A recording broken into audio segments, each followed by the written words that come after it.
وما خلقنا السماء والأرض وما بينهما باطلا ذلك ظن الذين كفروا فويل للذين كفروا من النار أم نجعل الذين آمنوا وعملوا الصالحات كالمفسدين في الأرض أم نجعل المتقين كالفجار كتاب أنزلناه إليك مبارك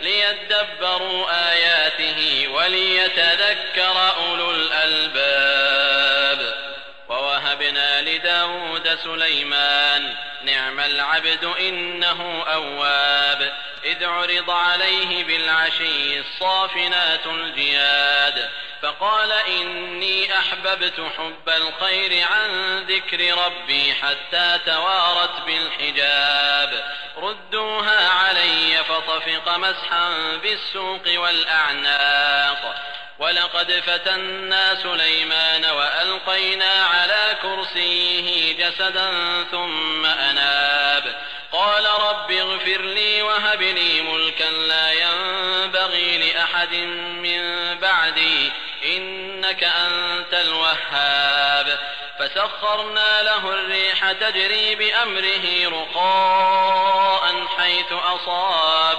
والشياطين كل بناء وغواص وآخرين مقرنين في الأصفاد هذا عطاؤنا فامنن أو أمسك بغير حساب وإن له عندنا لزلفى وحسن مآب. आणि आम्ही आकाशांना आणि जमिनीला आणि जे काही त्यांच्या दरम्यान आहे उद्देशाविना निर्माण केलं नाही. असा विचार तर त्या लोकांचा आहे जे सत्याचे इन्कारी आहेत. अशा इन्कार करणाऱ्या लोकांना आगीत पोहोचल्यावर आपल्या सर्वनाशाचं संकट भोगावं लागणार आहे. काय जे लोक इमानधारक आहेत आणि सत्कर्म करीत आहेत आणि जे लोक जमिनीवर उत्पात माजवतात त्या दोघांचा परिणाम आम्ही एक समान करणार नाही, मुळीच नाही. ऐका, जो अल्लाहचं भय राखून दुराचारापासून दूर राहणार आहे आणि जो हट्टी दुराचारी आहे त्या दोघांचाही परिणाम कधीच एक समान असू शकत नाही. हा एक ग्रंथ आहे जो आम्ही तुमच्याकडे अवतरित केला आहे, मोठा बरकतीचा आहे, यासाठी की या लोकांनी याच्या आयतींवर विचार चिंतन करावं आणि बुद्धिमान आणि समंजस मनुष्यानं बोध प्राप्त करावा. आणि आम्ही दाऊदला सुलेमान नावाचा पुत्र दिला, जे अल्लाहचे फार चांगले दास होते आणि झुकलेल्या मनासह अल्लाहची उपासना करणारे होते. जेव्हा संध्याकाळच्या वेळी सुलेमान यांच्यासमोर अतिशय वेगवान एक पाय उचललेले चांगल्या जातीचे घोडे निरीक्षणासाठी सादर केले गेले. निरीक्षण करण्यात थोडा विलंब झाला तेव्हा सुलेमान म्हणाले, अरे रे, माझ्या पालनकर्त्याचं स्मरण या प्रसंगी व्हायचं होतं आणि मी आपल्या पसंतीची वस्तू पाहण्यात असा मग्न झालो की सूर्य पडद्याआड लपला. सुलेमान म्हणाले की त्या घोड्यांना माझ्याजवळ परत आणा. आणि त्यांच्या पोटऱ्या आणि मानांवर त्यांनी हात फिरवला. आणि जेव्हा आम्ही सुलेमानची कसोटी घेतली तेव्हा त्यांच्या तख्तावर एक निर्जीव शरीर टाकून दिलं. तरीही ते प्रत्येक प्रसंगी आमच्याचकडे रुजू होत राहिले.